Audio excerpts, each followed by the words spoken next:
Hello and welcome back to an episode of Generation Films. My name is American Ben, and today I'm excited because I finally get to talk about Star Wars again, as I'm going to break down why Boba Fett has such a formidable challenge ahead of him in acting as the de facto ruler over Mos Espa and the rest of Jabba the Hutt's former criminal empire.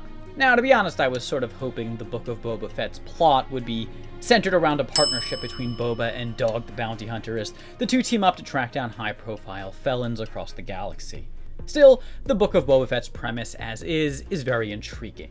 When the series was first revealed at the end of the last season of The Mandalorian and we saw Boba sit upon Jabba's old throne with Fennec Shand at his side, we only knew that Boba was coming back, and that he was going to fill Jabba's shoes, or floor imprint, and knew nothing of what kind of ruler he'd be, whether a nefarious, perverted criminal like Jabba who tortures enemies and chains up captured princesses who've stolen to his palace to reclaim their lost loves, or a reformer who seeks to evolve his underworld domain into a more benevolent kingdom. Well, as of the first episode of the Book of Boba, or Bob, we now know two things. One, Boba is at least from the get-go going to try and rule through respect rather than fear, as we see him claim to Shand. I can make the rounds without you.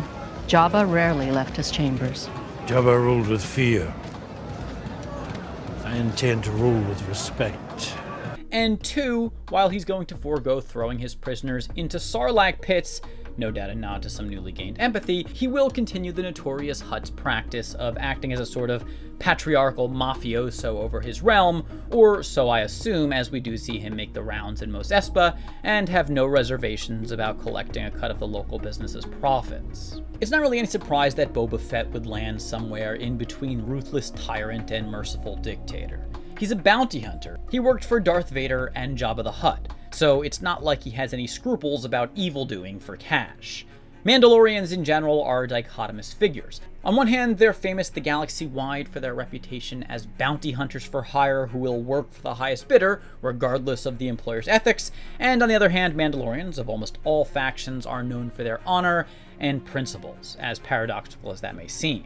And this explains Boba Fett in his eponymous book. He's probably not going to be a democratic revolutionary, but he's also not so wicked and immoral that he'll do as the Hutts before him did. However, what does this mean for his domain? How will it change with Boba in charge, sporting a brand new ruling philosophy relative to his predecessor? Well, his territory of rule is centered on Mos Espa, so we should look there for answers. Now, for those of you who have been stuck in a Sarlacc's bowels for the past 5 decades, Mos Espa is a spaceport on Tatooine. It's one of Tatooine's most prosperous cities, though low bar there, and historically speaking has almost always served as the planet's de facto capital. It's replete with business, industry, sports, and entertainment, and is a hub of trade among major Outer Rim planets. What makes Mos Espa extra special, though, is that it's a den of illicit activity. Mos Espa, as is common for settlements on Tatooine, began as a mining colony. Given the lack of resources on the planet, mining seemed like the only hope for the native population there. However, the mining efforts were unsuccessful and early Mos Espa began to fall into ruin. That is, until the Hutt showed up, keen to seize an undesirable territory where they'd be free to pursue their depraved dreams, and by the magic of crime and tyranny, turn the spaceport into a sustainable home. Mos Espa was built on gambling, junk dealing, and slavery. Its famous pod races attracted high and low rollers alike from around the planet and Outer Rim territories to bring their money and wares to the races and ultimately fill the coffers of the Hutts, but by extension, also provide the means to keep Mos Espa up and running. I think this is part of why Boba isn't so eager to reform Mos Espa to any extreme. He knows that without illicit activity, it could fall, and how virtuous is a city that's starving. I assume he knows that when the Galactic Empire arrived on Tatooine to establish Imperial rule on the planet, the Emperor's forces outlawed pod racing, and while Mos Espa shed its unlawful reputation, it also lost some of its luster and prosperity as aspirant moneymakers steered clear of the city in favor of more lucrative endeavors.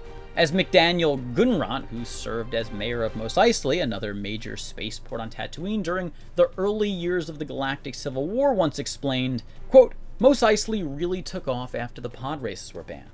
After pod racing died, Mos Espa lost a lot of business and Mos Eisley picked up the slack," end quote.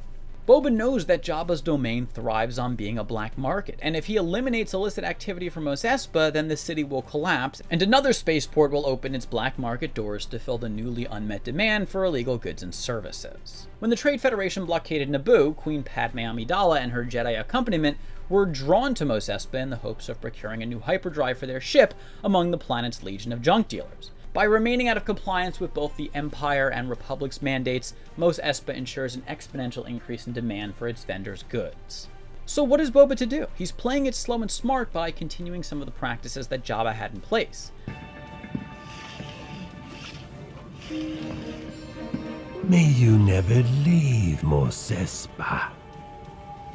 I think where he may not necessarily care to dominate or exploit the people under him, he understands that without a clear hierarchy of leadership in place over Mos Espa, it will fall to chaos as nefarious criminals of all sorts run amok.